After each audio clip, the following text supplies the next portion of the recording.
இந்த 2-3 நாட்களாக பார்த்தீங்கன்னா இந்தியா முழுக்க ஒரே பரபரப்பான பேச்சு என்ன அப்படின்னா, பிஜேபி அரசு கொண்டு வந்துள்ள இந்திய குடியுரிமை சட்டத்தை பற்றி தான்.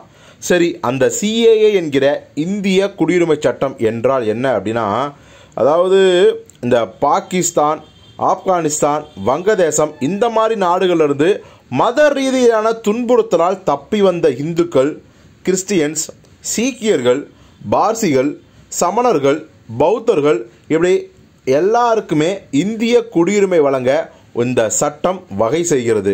அதுதான் இந்த குடியுரிமை சட்ட திருத்தம் அப்படிங்கிற விஷயம்.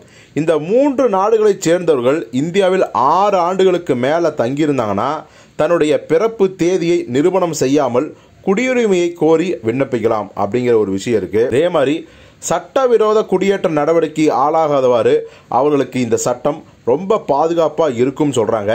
குறிப்பாக 2014 டிசம்பர் 31 அன்றோ அல்லது அதுக்கு முன்னையோ பார்த்தீங்கன்னா இந்தியாவுக்கு வந்தவர்கள் மட்டுமே இந்திய குடியுரிமையை பெற விண்ணப்பிக்க தகுதி பெற்றவர்கள். ஸோ அதற்கு முன்பு வரை குடியுரிமை பெற விண்ணப்பிப்பவர்கள் குறைந்தபட்சம் இந்தியாவில் 11 வருஷம் தங்கி இருக்கணும் அப்படிங்கிறது கட்டாயமாக சொல்லியிருக்காங்க.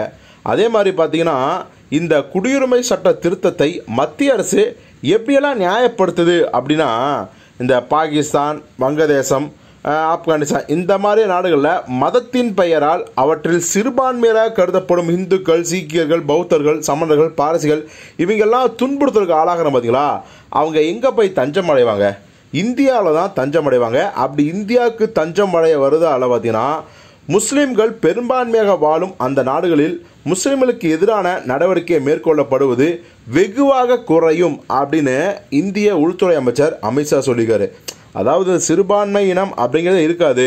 இப்போ வெளிநாட்டில் பாதிக்கப்பட்ட முஸ்லீம்களுக்கு இங்கேயே குடியுரிமை சட்டத்தை கொடுத்தா இங்கேயே அவங்க மெஜாரிட்டி ஆயிடுவாங்கல்ல, அப்புறம் எப்படி சிறுபான்மைன்னு சொல்லி முஸ்லீம்கள் நசுக்கப்படுவாங்க? ஸோ அவங்களும் பெரும்பான்மையான இருப்பாங்க அப்படிங்கிற பாயிண்ட்டை வந்து நம்ம அமித்ஷா சொல்லியிருக்காரு. சரி, இதில் என்ன உள்கூத்து இருக்குது? இது ஏன் இவ்வளோ பிரச்சனையாச்சு அப்படின்னா, அதாவது இந்திய அரசியலமைப்பின் 14வது விதியின்படி சமத்துவம் வலியுறுத்தப்படுகிறது. அந்த விதியை தற்போதைய அரசின் நடவடிக்கை மீறுதோ அப்படிங்கிற சந்தேகத்தை எழுப்பியிருக்காங்க. ஏன்னா மதத்தின் பெயரால் குடியுரிமை பெற சட்டவிரோத குடியேறிகள் தகுதி பெற வைக்கப்படுவதாக அதை எதிர்ப்பு கூறுகிறார்கள். அதாவது இந்தியாவிலேயே குடியுரிமை சட்டத்திட்டத்தை அதிகமாக எதிர்க்கும் மாநிலங்களில் அஸ்ஸாமும் மேகாலயும் தான் குறிப்பிடத்தக்கதாக இருக்குது. அதற்கு காரணம் என்ன அப்படின்னா, அண்டை நாடான வங்கதேசத்திலிருந்து சட்டவிரோதமாக இந்த மாநிலங்களுக்குள் ஆயிரக்கணக்கோர் வந்திருக்காங்க அப்படிங்கிற சர்ச்சை இருக்குது. இதனால் அங்கே பூர்வீகமாக காலங்காலமாக வாழ்கிற இந்த பூர்வகுடி பழங்குடியினர் சமூக, பொருளாதார, அரசியல் கட்டமைப்பு ரீதியில் பல பாதிப்புகளை எதிர்கொள்வதாக நம்புகிறார்கள். முஸ்லீம்களை தவிர மற்ற மதங்களைச் சேர்ந்த குடியேறிகளுக்கு தற்போதைய சட்ட திருத்தம் சட்டப்பூர்வ குடியுரிமைக்கு விண்ணப்பிக்க தகுதி அளிப்பதாக அங்கு வாழும் மக்கள் கருதுகிறார்கள். இப்போது துன்புறுத்தலுக்கு ஆளான மத ரீதியான சிறுபான்மையருக்கு மட்டும்தான் இந்த சட்ட திருத்தம் உதவுமா அப்படின்னு கேட்டால், மத ரீதியான துன்புறுத்தலுக்கு ஆளாகும் அண்டை நாடுகளின் சிறுபான்மையை பாதுகாக்கத்தான் இந்த சட்டமே கொண்டு வந்திருக்கு அப்படின்னு இந்திய அரசு சொல்லுது. இந்திய அரசு வரையறுத்துள்ள அந்த இந்துக்கள், சீக்கியர்கள், பௌத்தர்கள், சமணர்கள், பாரசீகர்கள், கிறிஸ்துவர்கள் நீங்களாக மற்றவங்களுக்கோ மத துன்புறுத்தலுக்கு ஆளானவர்களுக்கு இந்தியாவில் குடியுரிமை வழங்குவது குறித்தோ நாடாளுமன்றத்தில் சமீபத்தில் நிறைவேற்ற சட்ட திருத்தத்தில் எதுவுமே கூறியுள்ள. சரி, இப்படி போட்டு வந்து ஏகப்பட்ட விஷயங்களை போட்டு குழப்புறாங்களே, இப்போது என்னதான் பிரச்சனை? இந்த குடியுரிமை சட்டத்தை கொண்டு வந்தால் எதை தான் பிரச்சனை அப்படின்னா, இந்த பாஜகவினர் இந்தியாவை இன்னொரு ஆப்கானிஸ்தான் லெவலுக்கு கொண்டு போகிறதுக்கான பிள்ளையார் சொல்லி தான் இது அப்படிங்கிற ஒரு பகீர் குற்றச்சாட்டை வைக்கிறாங்க.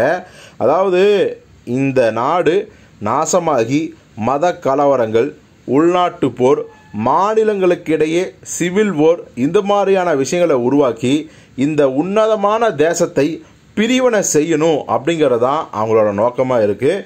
மக்களின் சமூக அமைதி, சமத்துவம், நல்லிணக்கம் இவற்றையெல்லாம் இல்லாமையே பண்ணிட்டு தான் இவங்க அடங்குவாங்க போல அப்படிங்கிறது தெளிவாக தெரியுது.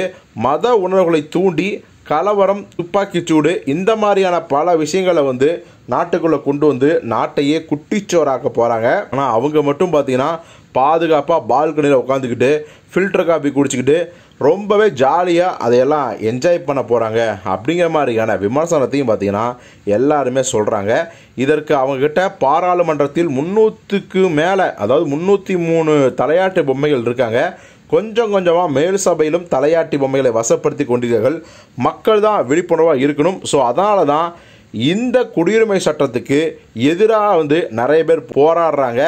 இதைத்தான் எதிர்க்கட்சிகளும் தொடர்ந்து பார்த்திங்கன்னா இது வேணாம் வேணாம் அப்படின்னு வலியுறுத்துகிறாங்க அப்படின்னு சொல்கிறாங்க. ஸோ இந்த குடியுரிமை சட்டத்தின்படி இந்திய நாடு நிச்சயமாக கலவரத்துக்கு உள்ளாக போகிறது உறுதியாக. இப்போ அவங்க சொல்கிற மாதிரி மற்ற முஸ்லீம்களுக்கு எந்த பிரச்சனையும் இருக்காது அப்படின்னு சொல்கிறாங்களே, இதை நம்பலாமா வேணாமா அப்படிங்கிற உங்கள் கருத்து என்னங்கிறத கமெண்ட்டில் சொல்லுங்கள். இப்போ சிஏஏ கொண்டு வந்துட்டாங்க படிப்படியாக, இன்னும் அடுத்தடுத்து இன்னும் பல விஷயங்கள் இருக்குது, பல சட்டத்தை உருவாக்க போகிறாங்க. இதுவே 2019 இவங்க போட்ட சட்டம் தானே. ஸோ இன்னும் பல சட்டத்தை உருவாக்கி இந்தியாவையும் இந்திய குடிமக்களையும் நசுக்க போகிறாங்க அப்படிங்கிறதெல்லாம் ரொம்பவே அச்சத்துடன் தான் எதிர்பார்க்குறோம் அப்படின்னு இந்த எதிர்க்கட்சிகளும் சரி மற்றவங்களும் சொல்கிறாங்க. இதையெல்லாம் நீங்கள் எப்படி பார்க்குறீங்க அப்படிங்கிறத கமெண்ட்டில் சொல்லுங்கள்.